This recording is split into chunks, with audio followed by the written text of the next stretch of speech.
What if I told you that an ancient yogic technique, one designed for the deepest states of rest, is now being used by the United States military to help soldiers recover from the trauma of war? It sounds like a paradox, doesn't it? A practice for sleep, for stillness, being employed in one of the most high-stress environments on Earth.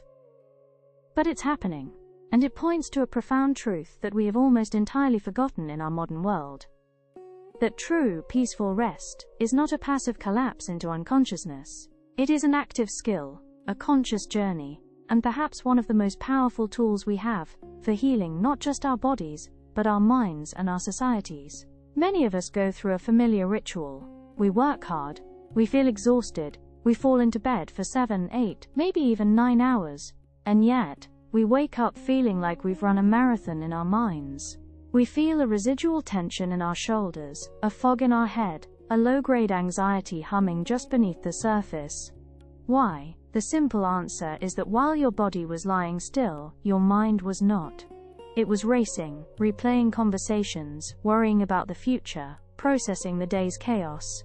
Your body slept, but your mind never found peace. To understand how to give our minds the rest they truly need, we have to first understand the different territories of our own consciousness. Imagine for a moment that your mind is a vast, ancient library. The waking state, the one you are in right now, is you as the front desk librarian. You are constantly busy. People who represent your sensory inputs are coming and going. The phones, which are your thoughts, are ringing off the hook. New books or new information are arriving constantly, and you have to manage it all. It is chaotic. It is noisy, and from this busy front desk, you can only see a tiny fraction of the magnificent library you inhabit. Then, night comes. You close the front desk and you wander into the dream state. This is like entering the fiction and fantasy section of the library. Suddenly, the books come alive. The characters leap from the pages. You find yourself participating in strange, illogical and intensely vivid stories. These narratives feel completely real while you are in them. But they are merely projections from the books themselves, the stored impressions and memories in your subconscious mind. You are a character in a movie, but you have no control, no awareness that you are the author, the director and the audience all at once.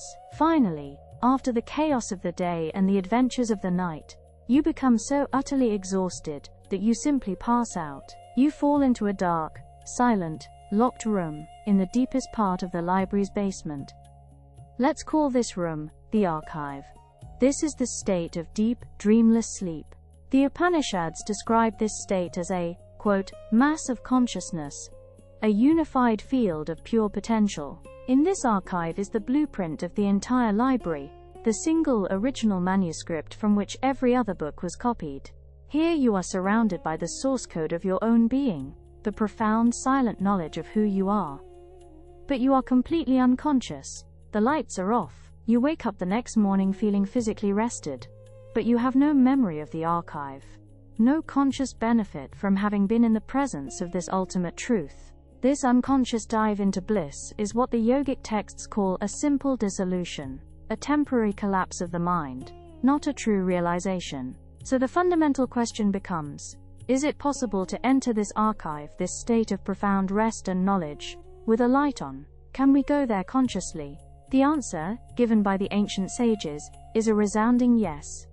And the method is a practice called Yoga Nidra, which translates to yogic sleep. This is where we meet the master librarian. The master librarian is not a slave to the front desk. The master librarian holds the master key. After the day's work is done, they don't wander aimlessly into the wild fiction section of dreams. Instead, they make a conscious choice. They take a special, silent elevator down to the basement. They unlock the door to the archive. And, crucially, they turn on a small, steady lamp. The lamp of their own awareness. They do not get lost in reading the books, or analyzing the blueprint. They simply sit in the profound, resonant silence, and experience the presence of the entire library's potential. They are fully awake, fully conscious within the source code of their own mind. They feel the deep structure of the place, the unity from which all the separate stories and facts originate. When they return to the front desk in the morning, they are not just rested. They are fundamentally wiser, calmer, and they understand the whole library in a way they never could before. This is the goal of Yoga Nidra, to become the master librarian of your own consciousness. This practice is not about trying to fall asleep. In fact, it is the opposite. It is a systematic process of inducing complete physical, mental, and emotional relaxation, while intentionally keeping a single thread of awareness alive. The practice typically begins by lying down comfortably and making a resolve, an intention for your practice and for your life.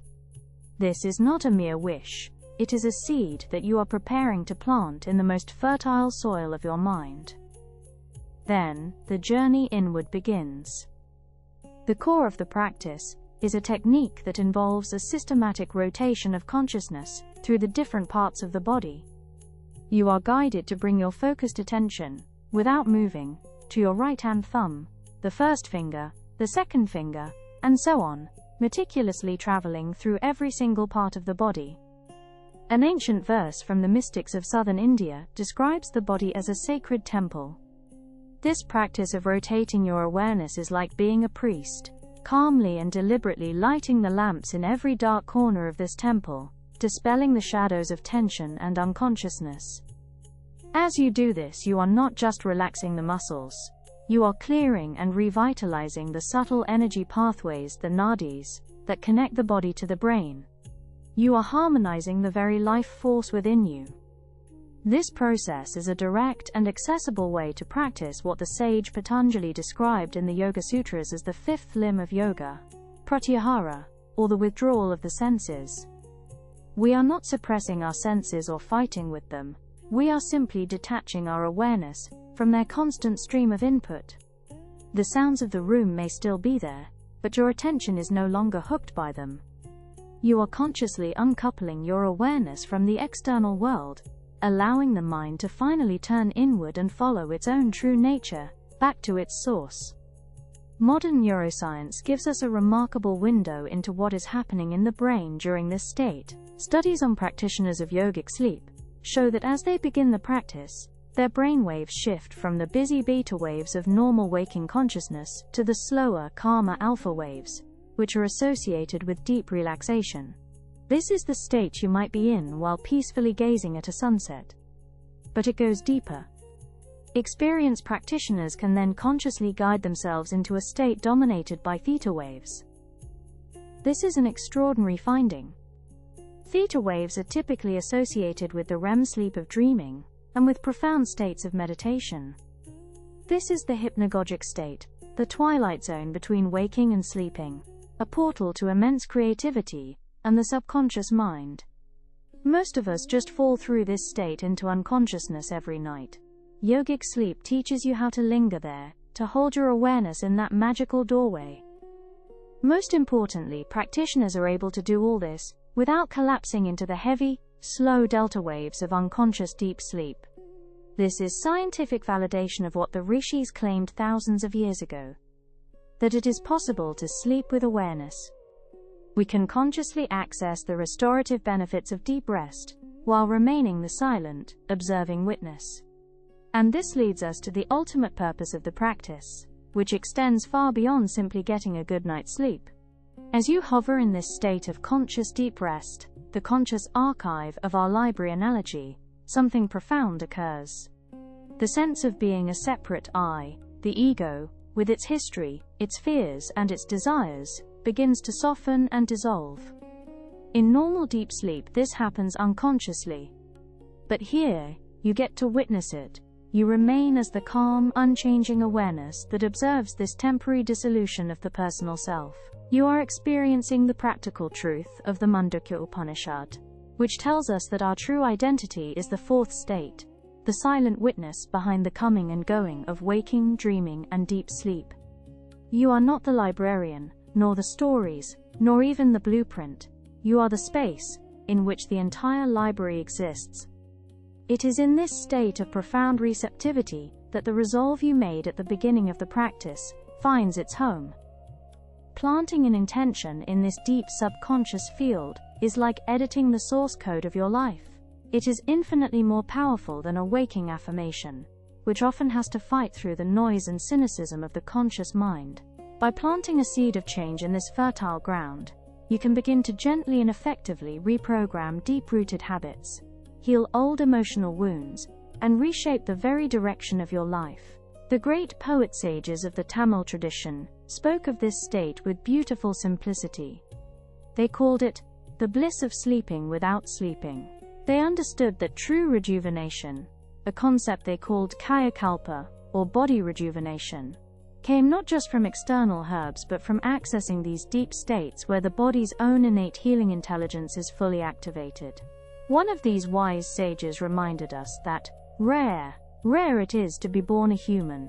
A third of this precious rare human life is spent in a state of utter unconsciousness. What if we could reclaim that time, not by forcing ourselves to stay awake, but by infusing our sleep with the light of consciousness? Yogic sleep is the tool to make the most of this precious birth, to explore the vast inner cosmos, while the physical body receives the deepest rest imaginable. This journey inward does not end with personal peace. It has radical implications for the world we share. Most of our social conflicts, from small family arguments to large-scale violence, stem from a state of inner agitation. A person who is chronically tired, stressed and anxious is operating from a survival mindset. Their nervous system is locked in a fight-or-flight mode. In this state, the world is perceived through a lens of threat. The other, whether a person of a different opinion, background or belief, is seen as a danger to be neutralized, not a fellow human to be understood. This leads to reactive, impulsive and often destructive behavior. Therefore, the practice of conscious rest is a radical act of social care, which begins with the self. It is a powerful method for nervous system regulation. By consistently guiding the mind and body into the deep, restorative state of parasympathetic dominance, the rest and digest mode, we lower our baseline level of stress. A person who is well rested and internally peaceful is no longer a slave to their reactive impulses. They have a greater capacity for empathy, for patience, for clear thinking. They can respond to life's challenges, rather than just react to them. Compassion is the natural fragrance of a rested soul. When we consciously touch that unified field of consciousness, in the depths of our being, the sharp and artificial divisions between me and you begin to soften. From this state of inner wholeness arises a natural desire for outer harmony. A society composed of individuals who know how to find peace within themselves will, inevitably, become a more peaceful, just, and compassionate society. True revolution, then, doesn't always begin with a shout in the streets. Sometimes, it begins with a quiet whisper in the temple of our own body, as we learn, finally, how to truly rest. If these ideas on finding conscious rest resonated with you, and you'd like to continue exploring the practical philosophies for a meaningful life, please consider subscribing to our channel, I Have a Cause. For our Tamil-speaking audience who may wish to explore these concepts in their mother tongue, a Tamil version of this episode is also available. Thank you for sharing your awareness with us today.